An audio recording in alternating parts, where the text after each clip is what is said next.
의사협회 신임 회장의 대표적인 강경파 임현택 후보가 당선됐습니다. 임 회장은 후보 시절 총파업까지 언급했던 인물로 의료 공백이 더 확산할 수 있다는 우려가 커지고 있는데요. 취재 기자 연결해 보겠습니다. 김연아 기자. 네, 사회정책부입니다. 네, 임 신임 회장 단 한 명의 의대 증원도 필요 없다면서 총파업까지 언급했던 인물인데요. 의정 대화가 더 어려워지는 거라고 봐야 하지 않겠습니까?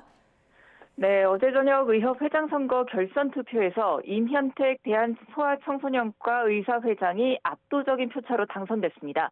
임 회장은 단 한 명의 증원도 필요 없다고 주장하는 대표적인 강경파로 의대 증원을 막기 위해 개원일까지 참여하는 전국 의사 총파업을 이끌겠다고 공언하기도 했는데요.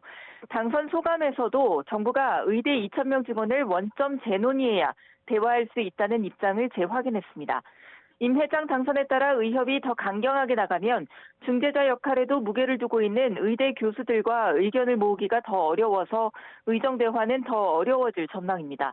게다가 의사 총파업, 즉 동네 의원들의 집단 휴진이나 야간 휴일 진료 축소 등까지 시작되면 의료 공백으로 인한 피해는 걷잡을 수 없이 커질 수 있습니다.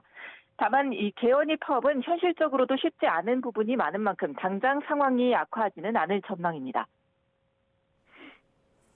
네, 의료계는 의대 2,000명 증원을 협상 테이블에 올려야 대화를 한다는 건데 이게 사실상 불가능한 문제지 않습니까?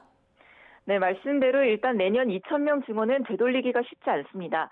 무엇보다 대학별 배정까지 마친 상황에서 반복의 여지만 줘도 수험생들은 물론 민심까지 돌아설 수 있는데요.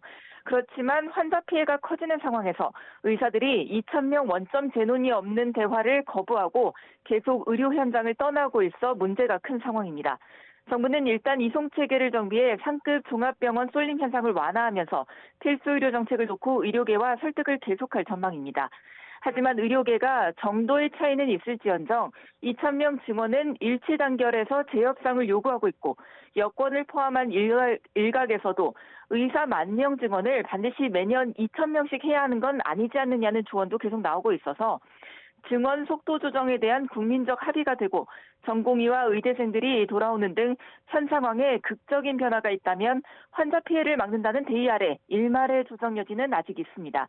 2,000명 증원이 가능하다고 큰 틀은 유지하되 대학별 상황에 맞춰 모집 정원을 자체 조정하는 방법이 있을 수는 있는데 이것 역시 아무리 늦어도 4월 중순 이전까지는 결정돼야 가능한 방법입니다. 지금까지 사회정책부에서 YTN 김현아입니다.